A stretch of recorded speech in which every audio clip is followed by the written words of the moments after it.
Another area where secular origin theories fail is the question of how life got started. The Bible says that God created life. Secular scientists think that life on Earth started about 4 billion years ago as the first cell formed by chance from chemicals in the ocean, a process called abiogenesis. However, if you look at the details, they don't have any good ideas on exactly how this happened. For example, if you look up origin of life on Wikipedia, you'll see all the theories, but Wikipedia admits that, quote, the possible mechanisms are poorly understood, end quote, even after more than 100 years of scientific study. Some secular scientists think that perhaps DNA or RNA arose first, but besides the problem of getting a whole gene to happen to fall together in the right order by chance, those molecules need many transcription proteins in order to take the information in the DNA strand and make other proteins out of it, as well as error correction proteins, etc. Other scientists think that perhaps proteins arose first, but of course proteins are coded for by DNA, so it's kind of a chicken and an egg problem. You can't get proteins without DNA, but DNA by itself is useless without the protein helper machinery. Could proteins have formed by chance directly?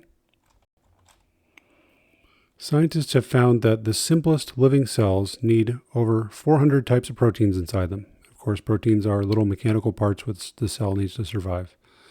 Each protein is made of several hundred amino acids arranged in a particular order. If the order is wrong, not only will the protein not work correctly, but it will often not even hold together as a stable protein. It will fall apart.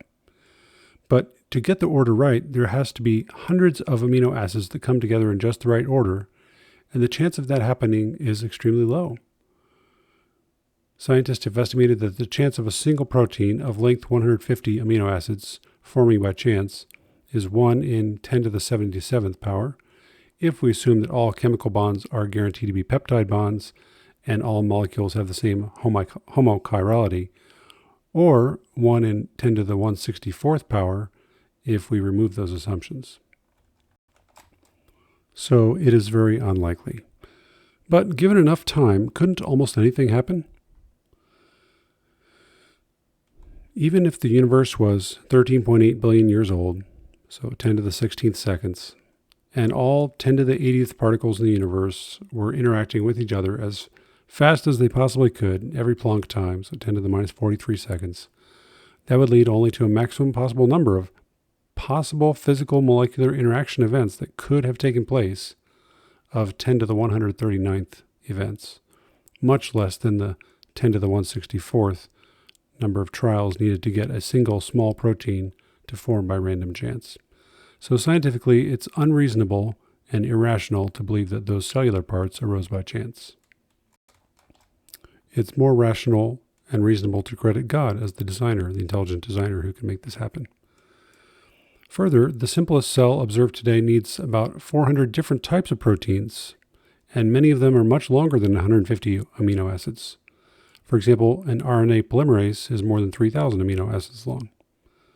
So I'm including notes in the supplemental link that show some calculations that forming even one protein by chance would take far longer than the alleged 13.8 billion year age of the universe.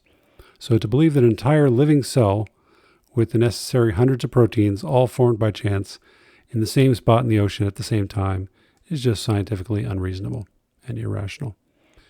And before you have a working and reproducing cell, evolution and natural selection can't even get started. On the other hand, it makes perfect sense that an intelligent designer such as God could have created life, as the Bible said he did. As far as resources, Dr. James Tour is a chemical engineer who has some great videos on the internet explaining the problems with the secular theories of abiogenesis. The links are in the online notes. And this book, Signature in the Cell, and Darwin's Doubt by Stephen Meyer is a really good and readable survey of all the secular attempts to explain the origin of life and why they all failed and point to an intelligent designer. He goes into much more detail. And there are also audiobook versions. I've got an extra copy in case you would like to borrow one of these. And there's good little 10-minute long story short YouTube videos, which are also good on these topics. So I'll put all these links in the supplement.